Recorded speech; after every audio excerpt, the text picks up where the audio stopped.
Bismillahirrahmanirrahim. Assalamualaikum warahmatullahi ta'ala wabarakatuh. Alhamdulillahi rabbil alamin wa bihi nasta'inu ala umuri dunya waddin. Wassalatu wassalamu ala habibina Muhammadin sayyidil anbiya'i wal mursalin wa ala alihi wa sahbihi ajma'in. Subhanaka la ilma lana illa ma 'allamtana innaka antal alimul hakim. Hasbunallah wa ni'mal wakil, ni'mal maula wa ni'mal nasir. Wala hawla wala quwwata illa billahil aliyyil azim. Alhamdulillah, sentiasa kita merafakkan kesyukuran kehadrat Allah Ta'ala kerana Allah masih mengurniakan nikmat-nikmatnya kepada kita semua. InsyaAllah pada hari ini, Isnin, kita sambung semula kuliah tafsir dan tadabbur Al-Quranul Karim juzuk yang ke-28, dan kita masih lagi membahaskan surah As-Saff, surah yang ke-61 dalam Al-Quran. Pada kuliah yang lepas, Alhamdulillah, kita dah sampai sehingga ayat yang ketiga. So pada hari ini insyaAllah kita akan sambung bermula dari ayat 4 hinggalah nanti ayat-ayat seterusnya insyaAllah ta'ala. Allah subhanahu wa ta'ala berfirman, A'udhu billahi minasyaitanir rajim. Bismillahirrahmanirrahim. إن الله يحب الذين يقاتلون في سبيله صفا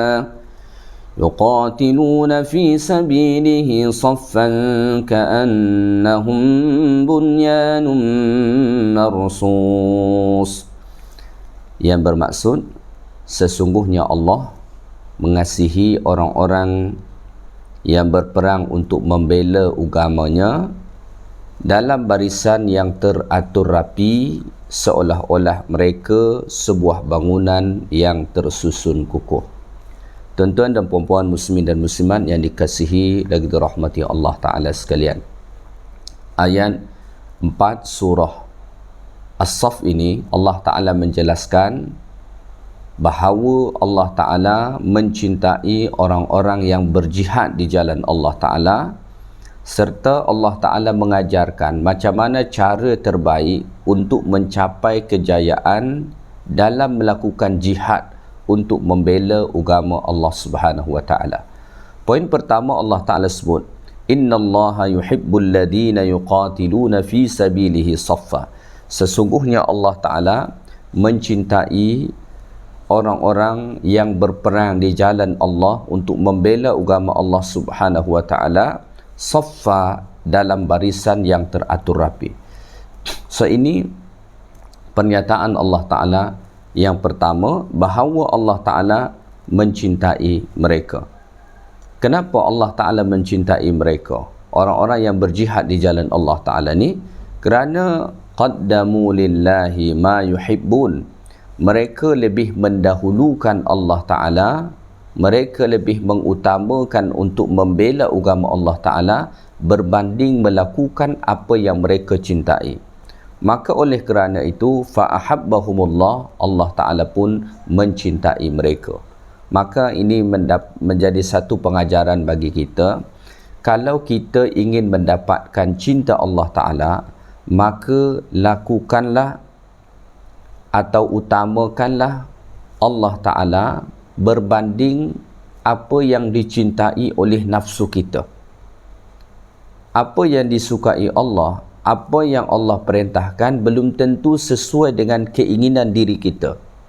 Maka supaya kita mendapatkan cinta Allah Ta'ala, utamakanlah melakukan apa yang Allah suka berbanding apa yang kita suka.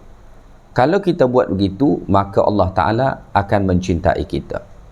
Mereka yang pergi jihad di jalan Allah Ta'ala, mereka adalah orang-orang yang mengutamakan Allah Ta'ala berbanding keinginan diri mereka sendiri. Kalau ditanya keinginan manusia, mesti dia ingin rehat dekat rumah dia, ingin menikmati harta benda dia, mungkin dia ingin makan, minum, pergi jalan dan lain sebagainya. Tetapi mereka-mereka yang pergi berjihad di jalan Allah Ta'ala sanggup meninggalkan itu semua semata-mata kerana ingin mengutamakan Allah Subhanahu wa Ta'ala. Oleh kerana itu, fa'ahabbahumullah, Allah Ta'ala pun mencintai mereka. Poin yang kedua, kalau Allah Ta'ala dah cinta dengan mereka, maka patutkah kita tidak mencintai mereka? Allah menyatakan pada ayat ni, innallaha yuhibbul ladina yuqatiluna fi sabilihi saffa. Sesungguhnya Allah Ta'ala mencintai orang-orang yang berperang di jalan Allah Ta'ala, yang mana mereka tersusun rapi, ya, dalam barisan yang tersusun rapi. Kalau Allah Ta'ala sahaja cinta kepada mereka, adakah kita ini patut untuk tidak mencintai mereka? Maka jawapannya tidak patut.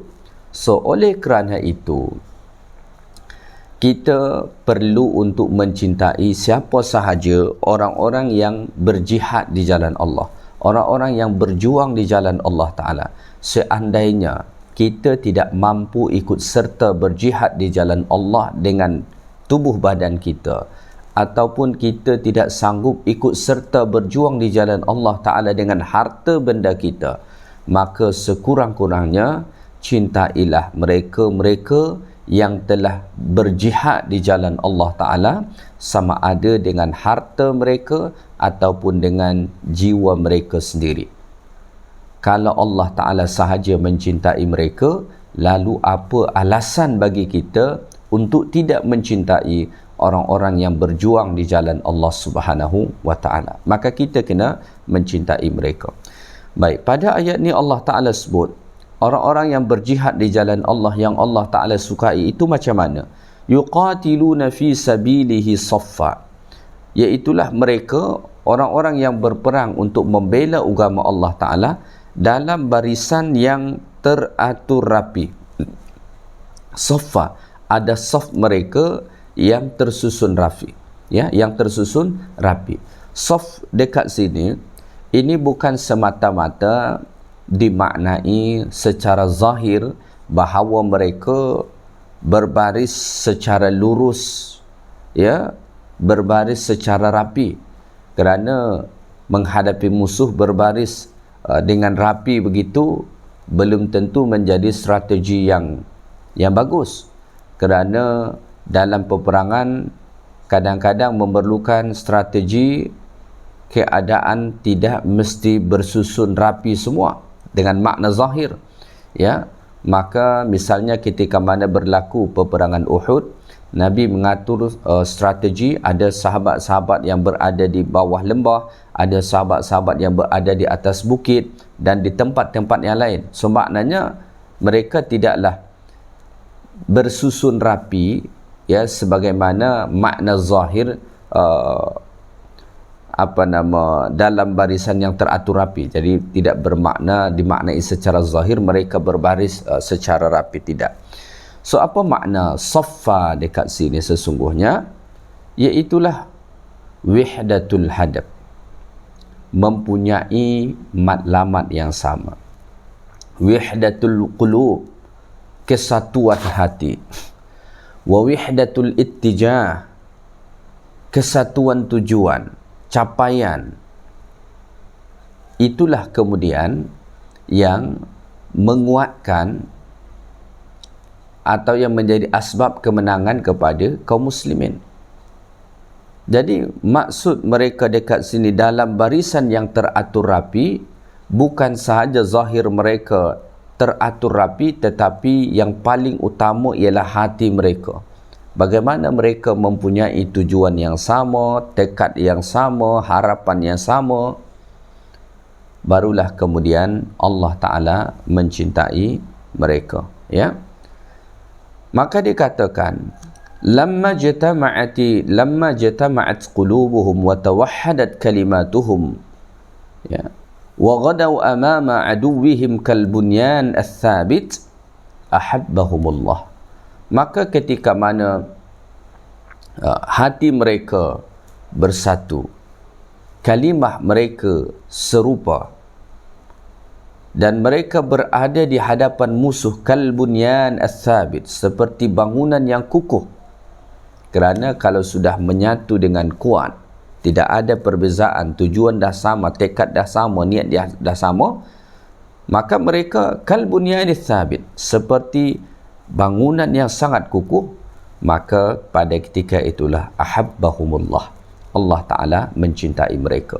Jadi ayat ini memberi pengajaran kepada kita begini, yang Allah Ta'ala cinta itu bukan sahaja sekadar berjuang, tetapi berjuanglah dengan bersatu padu,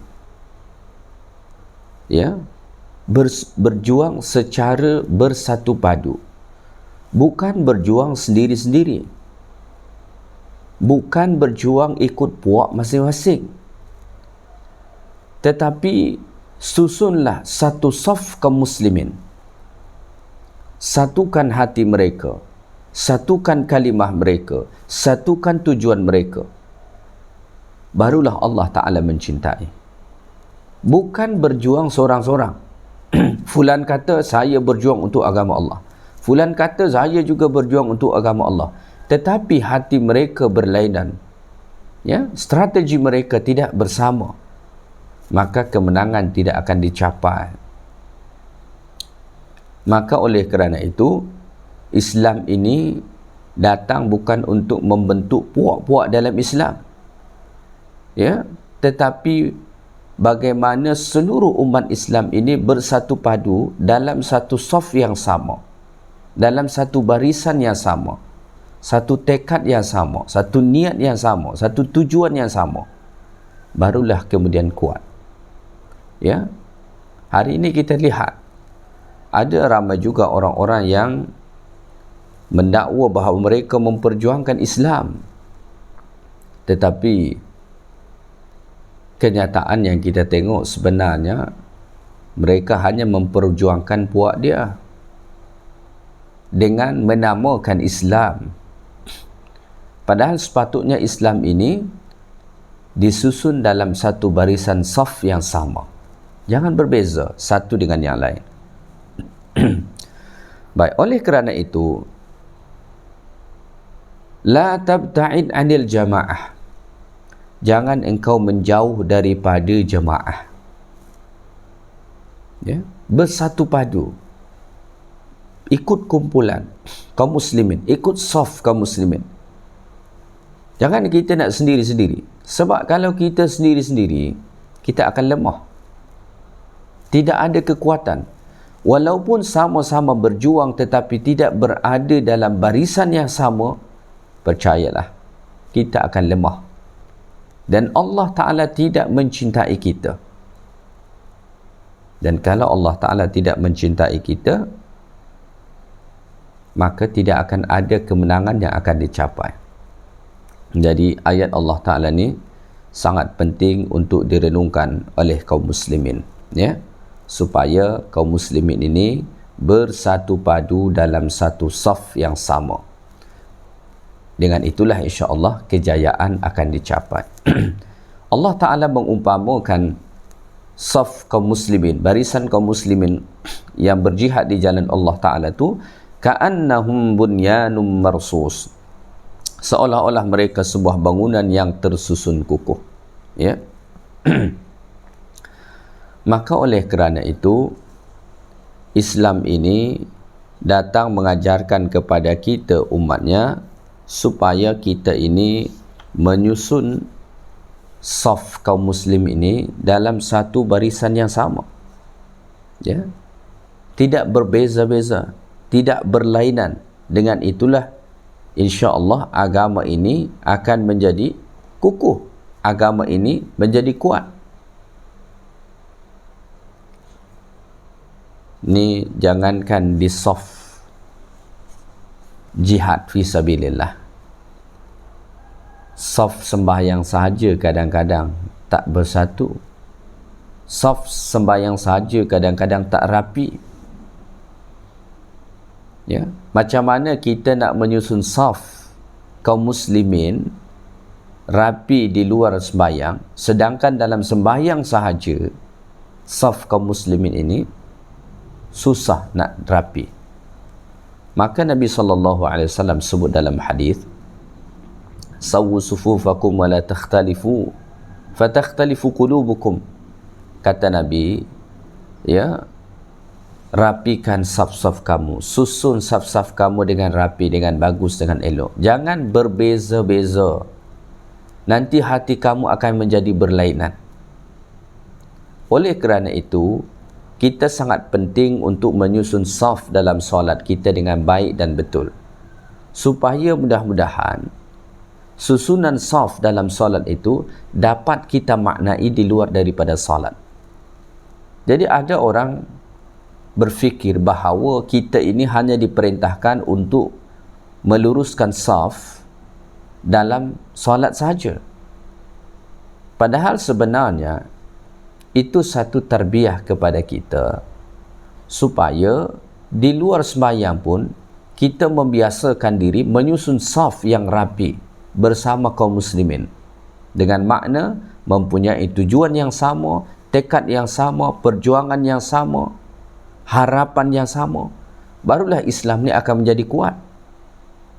Kalau kita sentiasa berbeza, berlainan, berpuak-puak, maka kejayaan tidak akan dicapai dan Allah Ta'ala tidak akan mencintai kita.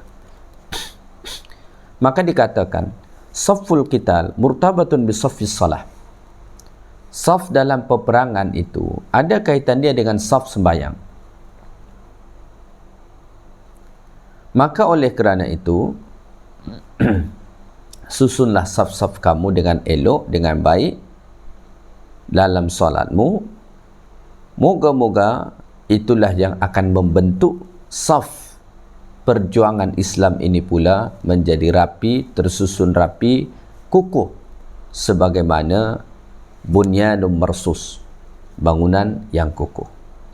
Qatadah radhiyallahu ta'ala anhu mengatakan, alam tara ila sahibil bunyan, adakah engkau tidak memperhatikan kepada orang yang mempunyai bangunan, la yuhibbu ay yakhtalifa bunyanah, dia tidak suka kalau bangunan dia tidak tersusun dengan rapi, ya.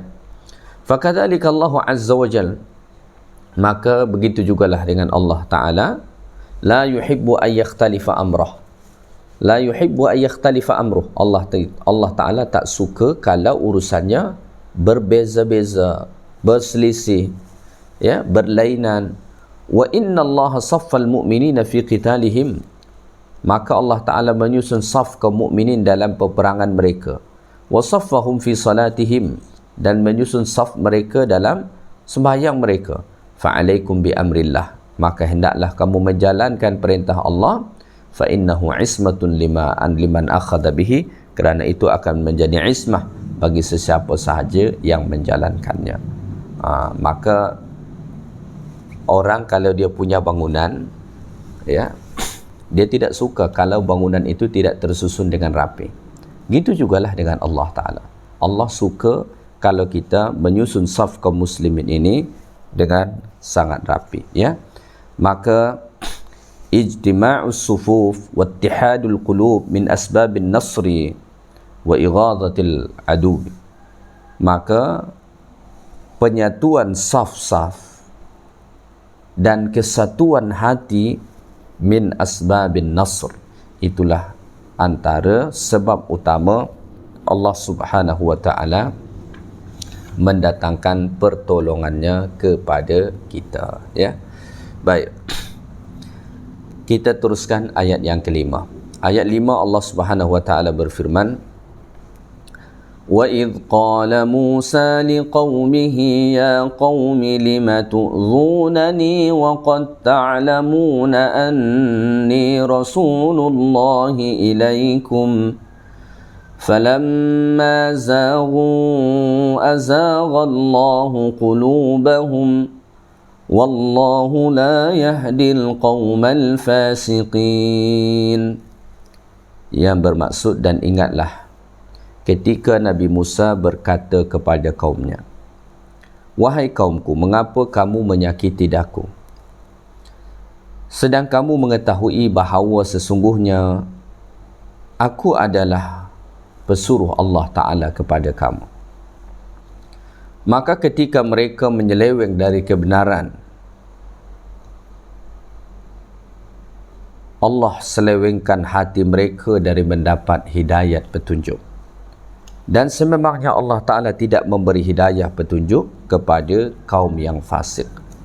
Tuan-tuan dan puan-puan, muslimin dan muslimat yang dikasihi lagi dirahmati Allah Ta'ala sekalian.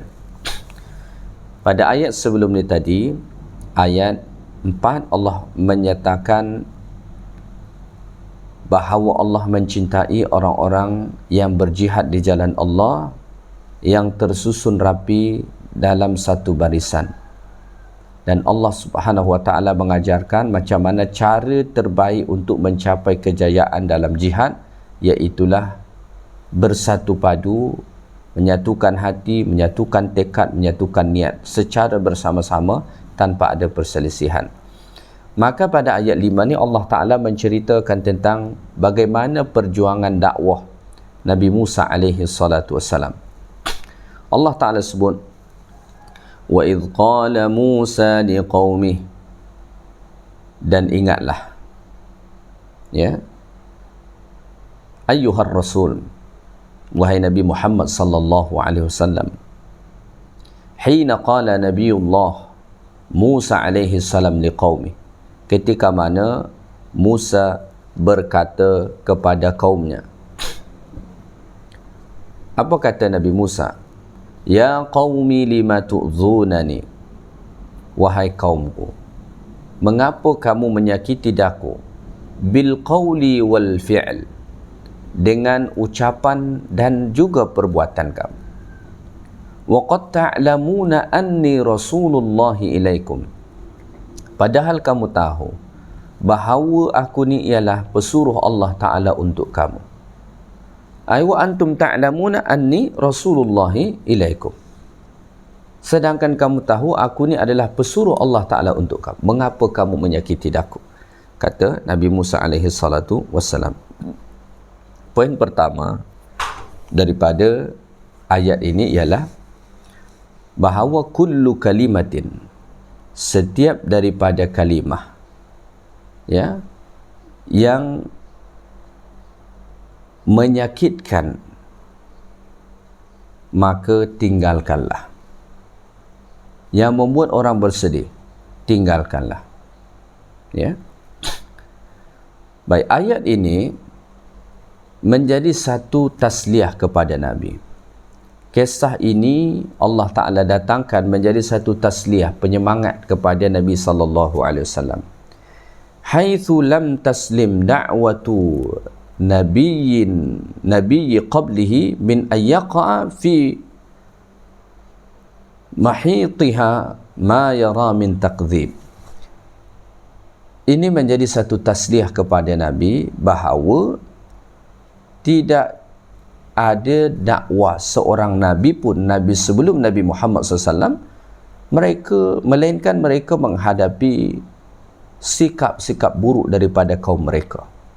Maka seolah-olah melalui ayat ini Allah ingin mengatakan kepada Rasulullah sallallahu alaihi wasallam, wahai Rasulullah sallallahu, kalau engkau disakiti oleh kaummu kerana engkau mengajak mereka ke jalan Allah Ta'ala, maka ketahuilah dahulu Musa alaihi salam pun menghadapi perkara yang sama. Bahkan sampai Musa berkata kepada kaumnya, ya qaumi lima tu'zunani wa qad ta'lamuna anni rasulullahi ilaikum, wahai kaumku, mengapakah kamu menyakiti daku sedangkan kamu telah pun mengetahui bahawa aku adalah pesuruh Allah Ta'ala untuk kamu. Ya. Di sisi lain ini mengajarkan kepada kita bagaimana Nabi Musa alaihi salatu wassalam bersabar. Ya. Sabrul anbiya'i 'alal adha, bagaimana kesabaran para nabi terhadap perbuatan buruk yang dilakukan oleh kaumnya. Musa alaihi salatu wassalam itu dikenali seorang yang kuat. Tenaga Nabi Musa alaihi salam itu sangat-sangat kuat.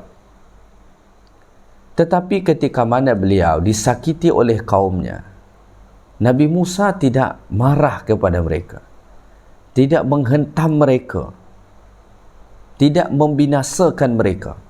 Tetapi Musa mengatakan, ya qaumi lima tu'dhunani wa qad ta'lamuna anni Rasulullah ilaikum. Ini kata-kata yang penuh dengan kelembutan yang diucapkan oleh Musa kepada kaumnya dalam keadaan baginda disakiti oleh mereka.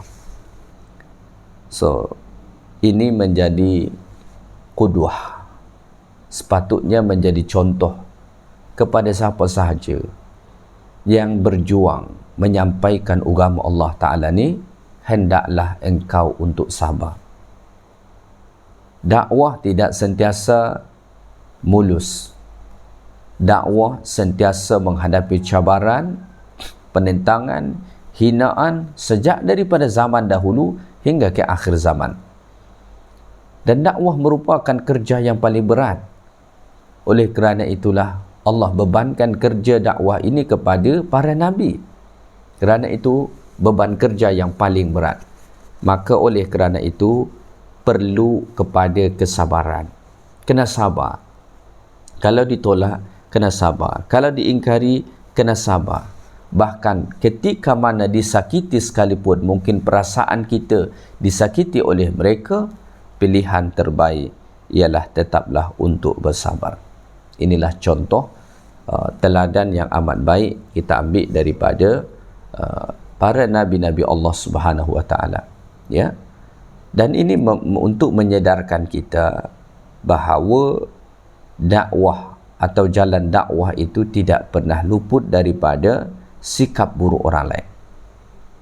Allah Ta'ala sebut dalam ayat ini tentang Musa. Kita tahu Musa itu kalimullah, seorang nabi yang langsung bercakap-cakap dengan Allah. Maka Allah mengatakan dalam Al-Quran, wa kallamallahu Musa taklima.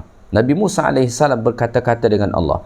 Tetapi Musa sahaja tidak selamat daripada perbuatan buruk kaumnya. Musa sahaja disakiti. Semua mukhalafah dia. Kalau Musa sahaja disakiti, dihina, direndahkan, diburukkan, ditolak, apatah lagi kita. Darjat kita begitu jauh sungguh dengan Nabi Musa AS. So kalau Musa sahaja menghadapi perkara sebegitu, maka tentu kita pasti akan menghadapi perkara yang serupa, ya. Maka kalau kita berdakwah di jalan Allah, jangan ingat bahawa semua akan menerima kita dengan baik, ya. Tidak jarang ditemui ada orang-orang yang menentang, yang marah dan lain sebagainya.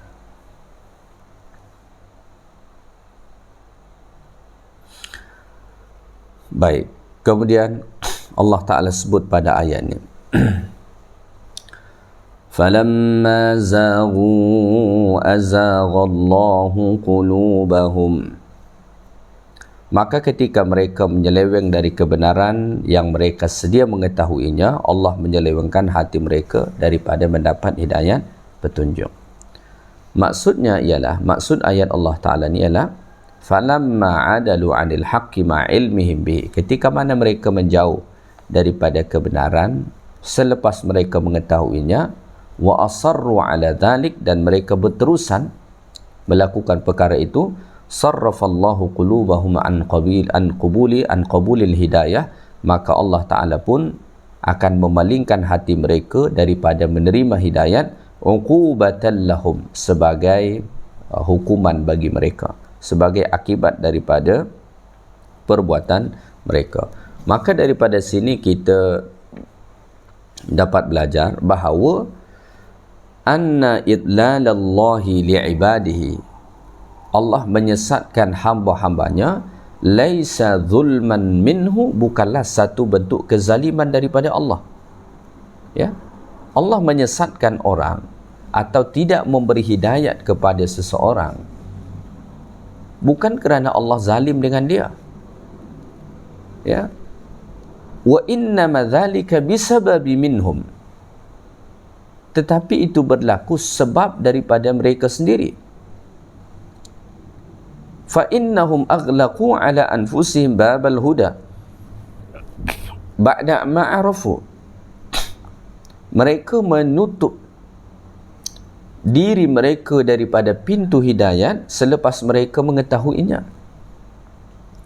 maka fayujazihim ba'da dhalika bil idlal waz-zaigh alladhi la hilata lahum fi daf'ih. Maka Allah Ta'ala pun membalas perbuatan mereka itu dengan menyesatkan mereka atau dengan menyelewengkan petunjuk itu daripada mereka. Akhirnya mereka pun berada dalam kesesatan, ya. Maka oleh kerana itu Allah Subhanahu wa Ta'ala menjelaskan kepada kita jalan-jalan kebaikan dan jalan-jalan keburukan. Fa idza ikhtara al-'abdu az-zayg wad-dhalal, maka kalau ada seorang hamba memilih jalan kesesatan, jalan yang menyeleweng, walam yatub, dan dia tidak bertaubat, fa innallaha yu'aqibuhu bi ziyadati zayghihi wa dhalalihi, maka Allah Ta'ala akan menghukum dia dengan menambahkan penyelewengan dan kesesatan dia. Maka oleh kerana itu berhati-hati terhadap perbuatan yang kita lakukan. Perbuatan yang kita lakukan, dia ada berkait rapat dengan hidayat Allah Ta'ala kepada kita. Kalau kita melakukan perintah-perintah Allah, menjalankan hukum hakam Allah, maka insya-Allah hidayat itu Allah Ta'ala akan tambahkan kepada kita. Tetapi kalau kita suka menyeleweng daripada hidayat Allah, daripada petunjuk Allah Subhanahu wa Ta'ala, maka besar kemungkinan Allah Ta'ala juga akan selewengkan hidayahnya daripada kita. Allah tak akan beri hidayahnya kepada kita. Maka oleh kerana itu penting untuk kita ketahui kaedah yang disebut dengan al-jaza'u min jinsil amal. Balasan sama dengan apa yang kita buat. Ada istilah orang kita mengatakan, apa yang engkau tanam itulah yang akan engkau tuai. Dalam istilah agama, al-jaza'u min jinsil amal, balasan yang kau buat sama seperti apa yang kau perbuat. Kalau engkau memilih jalan kesesatan, maka Allah akan sesatkan engkau. Kalau engkau menutup hatimu daripada hidayat Allah, maka Allah Ta'ala akan menutup pintu hidayatnya kepada kamu. Gitu. Maka kemudian pada hujung ayat ni Allah Ta'ala sebut, wallahu la yahdil qawmal fasiqin, dan Allah Ta'ala tidak akan memberi hidayat kepada orang yang fasik. Siapa dia orang yang fasik itu? Al-kharijina anit ta'ah wa minhajil haq, orang-orang yang keluar daripada ketaatan dan jalan yang hak, ya, jalan yang benar. Jadi ternyata amal kita, perbuatan kita amat menentukan macam mana hidayah Allah itu datang pada kita. Pada ayat ni Allah menyatakan orang-orang fasik tidak akan mendapat hidayat daripada Allah. Kenapa? Oleh kerana perbuatan mereka tidak melakukan ketaatan. Perbuatan mereka terkeluar daripada ketaatan kepada Allah Ta'ala. Perbuatan mereka tidak sesuai dengan tuntunan Allah. Maka oleh kerana itu Allah Ta'ala menutup pintu hidayah untuk mereka. Mafhum mukhalafahnya ialah, kalau kita taat kepada Allah, kita ikut perintah Allah, kita jalankan apa sahaja Allah Ta'ala perintahkan, maka Allah Ta'ala akan beri hidayah kepada kita. Maka kalau orang bertanya, macam mana cara nak mendapatkan hidayah? Taati sahaja Allah Ta'ala. Taati sahaja Allah Ta'ala. Maka kalau kita mentaati Allah Ta'ala dalam satu perkara, Allah Ta'ala akan beri kita hidayah akan perkara yang baru. Begitulah seterusnya. Semakin banyak kita melakukan ketaatan kepada Allah, maka Allah semakin banyak tambahkan hidayah kepada kita. Kerana memang hidayah itu dapat bertambah dan berkurang. Banyak sangat ayat-ayat Allah Ta'ala yang menjelaskan tentang perkara itu. Seperti misalnya Ashabul Kahfi, Allah Ta'ala sebut, innahum fityatun amanu bi rabbihim wa zidnahum huda. Mereka itu ialah pemuda-pemuda yang beriman kepada Tuhan mereka, dan kami sentiasa tambahkan hidayah kepada mereka.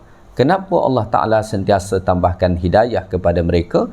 Oleh kerana mereka sentiasa melakukan amal-amal kebajikan dan menjaga keimanan mereka kepada Allah Subhanahu wa Ta'ala. Ya.